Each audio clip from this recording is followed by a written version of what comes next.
Quanto tempo leva para ser aprovada em medicina em uma universidade estadual ou federal? Será que com 2 anos de estudo já é o suficiente? Será que quem passa com 1 ano de estudo é gênio? Essas eram algumas coisas que passavam na minha cabeça quando eu estava estudando para passar em medicina, e agora que eu já estou aprovada e matriculada, eu olho para trás, penso nas coisas que eu fiz que deram certo e as coisas que não deram tão certo assim, mas que no final foram a combinação exata de coisas que me fez ser aprovada em 15 meses de estudo. Vocês me pediram aqui nos comentários para eu contar para vocês como que foi a minha jornada, como que era a minha rotina de estudos. Então no vídeo de hoje eu vou trazer para vocês como que foram esses 15 meses de estudo e as dicas que eu fui pegando no caminho. Para começar, a minha jornada é um pouco diferente da maioria das pessoas, porque o meu terceirão foi em 2014. Eu saí do ensino médio já faz 10 anos e naquela época eu queria cursar medicina, mas eu não estudei o suficiente, não me dediquei e aí eu acabei não sendo aprovada. E naquela época, para mim, fazer 1 ano de cursinho, 2 anos, era atrasar minha vida em 1 ano ou 2. Para mim era inconcebível que os meus amigos já estivessem na faculdade e eu ali ainda como se fosse uma repetente, sabe? Como se tivesse repetido de ano. Então eu decidi não fazer cursinho e fazer engenharia civil. 5 anos de um curso que não era o que eu queria fazer, porque na época, com a maturidade que eu tinha, eu pensava que dessa forma eu não estaria atrasando a minha vida. E aí eu fiz engenharia civil, em 2020 eu me formei, fiz uma pós-graduação em saneamento, atuei na área com elaboração de projetos de saneamento, e aí no final de 2023 eu percebi que estava na hora de eu ir atrás daquele sonho de cursar medicina e que eu tinha que me dedicar para ser aprovada e aí finalmente fazer o curso que eu queria fazer. E aí que mora a minha primeira dica. Comece hoje. O melhor dia pra gente começar é sempre o dia de hoje. Muitas vezes a gente faz planos, mas fica esperando uma segunda-feira ou virar o ano pra gente começar. E eu podia ter esperado até 2024 para me matricular no cursinho.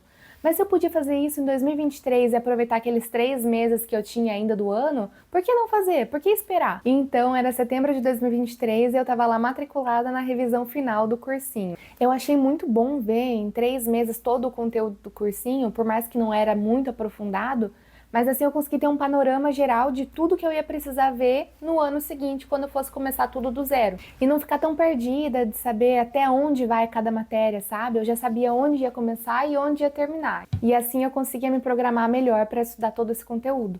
Eu conversei com meu marido sobre voltar a estudar e ele me apoiou em todos os momentos, desde o começo, e a gente conversou sobre não contar pra ninguém. Não contar pros meus pais, avós, tios, amigos, pra ninguém, porque é muita pressão. Quando você fala para as pessoas que você tá querendo estudar pra medicina, todo mundo já vira um fiscal do estudo. Ai, mas será que você tá preparado? Será que você vai conseguir? Será que você vai dar conta? É tanta pergunta, sabe, que você começa a se auto-questionar se você vai dar conta, se você tem capacidade pra isso.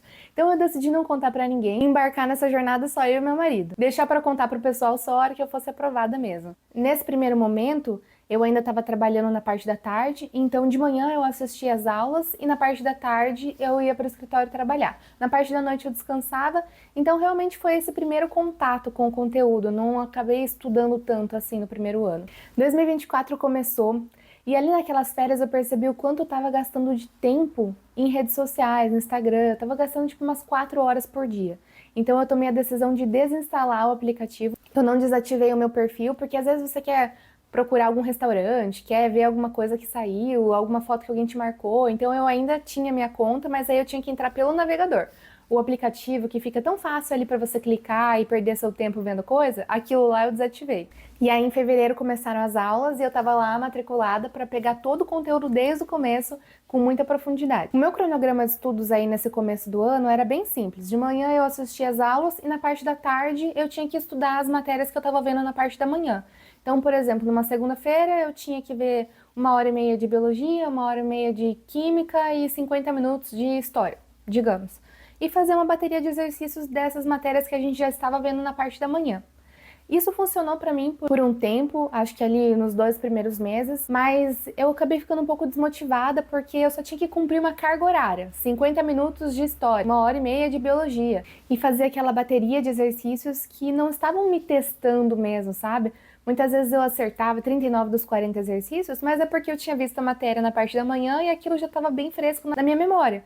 Não porque eu realmente tinha superado uma dificuldade que eu tinha. Quando eu comecei a perceber essas falhas, eu acho que eu comecei a dar uma desanimada e não estava naquele gás todo para estudar. Eu fazia alguns simulados de 15 em 15 dias, mas às vezes eram simulados, por exemplo, só de química, ou só de história, ou só de geografia. E eu acho que eu estava fazendo da forma errada, porque eu só ia lá no dia, fazia o simulado e corrigia e ficava satisfeita com a nota que eu tinha tirado. Se eu tinha acertado 70%, ok. 80%, ok. 90%, ok. Eu não fazia aquela parte de selecionar as questões que eu tinha errado, ir atrás da resposta e ver por que eu tinha errado aquelas questões.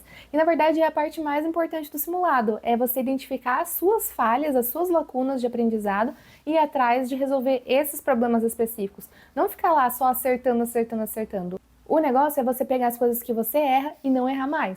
Ali por abril, mais ou menos, eu peguei a prova da UFPR de 2023 para fazer ela e ver se com aquele conteúdo que eu já tinha conseguido até ali, com aquele estudo que eu tinha feito, já era o suficiente para eu conseguir ir para a segunda fase da UFPR. E ali eu fiquei muito chateada, porque eu precisava de 69 acertos das 90 questões para ir para a segunda fase, e eu acertei 59. Então eram 10 questões abaixo do mínimo para eu ir para a segunda fase. Eu percebi que o que eu estava fazendo ali não era suficiente para ser aprovada, mas eu também culpei um pouco a prova. Eu achei que não era o meu perfil de prova e que o Enem era mais a minha cara e que eu teria mais chances de passar se eu focasse mais no Enem. E querendo ou não, eu acho que isso aí teve um grande impacto na forma como eu estudei, nas escolhas que eu fiz, o que eu escolhi priorizar, porque eu realmente achava que eu ia conseguir entrar se fosse pelo Enem. E acabei não dando tanta atenção assim para as provas de vestibular da UFPR, da UniOeste. Quando a gente voltou das férias de julho, em agosto, eu conversei com outro orientador de estudos e ali eu acho que deu uma grande mudança na forma como eu estava estudando. Ele me perguntou quantas provas eu estava fazendo por semana. E não era sobre simulado, era sobre pegar provas dos anos anteriores, sentar e resolver em casa mesmo. E na época eu não estava fazendo nenhuma. A partir daí, ele falou que eu tinha que fazer pelo menos uma prova por semana. E foi o que eu fiz. Eu pegava um dia da semana para fazer uma prova do Enem. Por exemplo, Enem 2015, primeira aplicação, primeiro dia. Resolvia a prova inteira. E aí depois eu voltava corrigindo as questões que eu tinha acertado, as que eu tinha errado. Ao longo daquela semana eu tinha aqueles dias para ir atrás de professores, monitoria, vídeo no YouTube, para resolver as questões que eu tinha errado no simulado de uma forma que eu não errasse nunca mais. E os assuntos que eu tinha errado nesse simulado, eu anotava na capa do simulado, assim toda vez que eu pegasse nessa prova, eu ia dar de cara com o assunto que me fez não gabaritar aquela prova. Ó, aqui eu anotava os meus erros e acertos, anotava a porcentagem de acertos que eu tinha feito na prova e os assuntos que eu precisava revisar. Dentro da prova, quando tinha uma questão que eu tinha errado, eu colocava esse post-it e colocava a resolução correta. Aqui tem outra que eu corrigi e aqui outra. Dessa forma, eu focava mais nos meus erros do que nos meus acertos. Eu pegava aquela matéria que tinha me impedido de conseguir acertar 100% da prova e ficava com raiva dela, ficava com ódio e ia atrás das professoras para resolver aquilo, para que essa questão não me pegasse mais em nenhuma outra prova. E fazendo essas questões ao longo do tempo, você vai percebendo o quanto tem questões iguais em provas todos os anos, sabe? Você vê o estilinho daquela questão, às vezes eles mudam o texto, em vez de ser caminhão é bloquinho, em vez de ser joia é não sei o quê, sabe? Eles mudam um pouquinho o texto, mas a conta é a mesma que você tem que fazer. E você vai percebendo isso a partir do momento que você começa a fazer várias provas. Como eu estava muito crente que eu ia passar pelo Enem, eu me inscrevi num curso extra voltado para questões de Enem, de Química, Física e Matemática. Nessas aulas, os professores pegavam várias questões dos anos anteriores, separados por temas, e a gente fazia várias questões, e isso me deu muita velocidade na hora de fazer exercício. A hora que eu identificava que aquele exercício parecia com outros que eu já tinha feito, a velocidade que eu resolvia aquele exercício era muito mais rápida, porque eu não tinha que buscar aquele conteúdo ou ficar tentando pensar em formas de resolver. Eu acho que a minha cabeça já abria aquela gaveta daquela forma de resolver o exercício e ela já resolvia de uma forma mais rápida. 2 semanas antes do Enem foi a prova da primeira fase da UFPR. Por mais que eu achasse que não era o meu estilo de prova, eu me inscrevi mesmo assim, para não deixar a prova passar, né? Eu não estava estudando tanto para a UFPR, tanto é que a parte de literatura, por exemplo, eu poderia ter ido bem melhor se eu tivesse me dedicado um pouco mais para essas obras. Eu acabei indo com o conteúdo que eu já tinha estudado, me preparando para as outras provas, para o Enem, para a UniOeste, pelo que eu tinha visto ao longo do ano. Eu li alguns resumos das obras de filosofia e sociologia, mas não li nenhuma obra completa. E fui fazer a prova. Na segunda-feira saiu o gabarito provisório, eu corrigi as minhas questões e eu tinha feito 76 acertos, bem mais do que precisava para eu ter ido para a segunda fase no ano anterior. E ali eu fiquei, meu Deus, eu realmente não esperava um negócio desse. Eu não estava me preparando para a UFPR, eu achei que eu ia fazer essa prova só por fazer. E esse resultado realmente me deu aquele gás, sabe? De ver que eu estava preparado, que eu era capaz, que ia dar certo. Na semana seguinte já foi o Enem, eu fiz as provas. Não saí da prova tão confiante assim. No final eu acabei indo relativamente bem, mas eu achava que eu tinha potencial para ir melhor. O Enem foi na primeira semana de novembro. E aí no dia 1 e 2 de dezembro seriam as provas da segunda fase da UFPR. Eu tive esses 20 dias aí para me dedicar muito para a UFPR, porque a segunda fase são 3 provas, uma de Química, uma de Biologia e uma de Redação. E as de Química e Biologia, elas são questões discursivas, então por mais que você tenha se preparado o ano inteiro estudando Química e Biologia, é diferente você se preparar para responder essas questões de uma forma discursiva, né, dissertativa. Aquele curso que eu estava fazendo voltado para o Enem finalizou e logo em seguida já começaram outros cursos voltados para a segunda fase da UFPR. Depois das provas da segunda fase da UFPR, o próximo evento de vestibular que eu tinha era a prova da UniOeste. Foi a última prova do ano, no dia 15 de dezembro, que é o dia do meu aniversário. Passei meu aniversário fazendo prova. E aí, nesses 15 dias, eu consegui estudar mais voltado para a UniOeste. Ao longo do ano inteiro, eu estudei um pouco de tudo, focado mais no Enem, e aí, a hora que terminou o Enem, eu consegui focar mais na UFPR, e a hora que passou o UFPR, eu consegui finalmente focar na UniOeste, mas eu só tive 15 dias para isso. Nesses 15 dias, eu aproveitei para fazer algumas provas antigas da UniOeste, dar uma olhada em respostas, gabaritos das questões antigas, e fazer algumas redações também, já que o modelo de redação da UniOeste é um pouco diferente dos outros lugares também.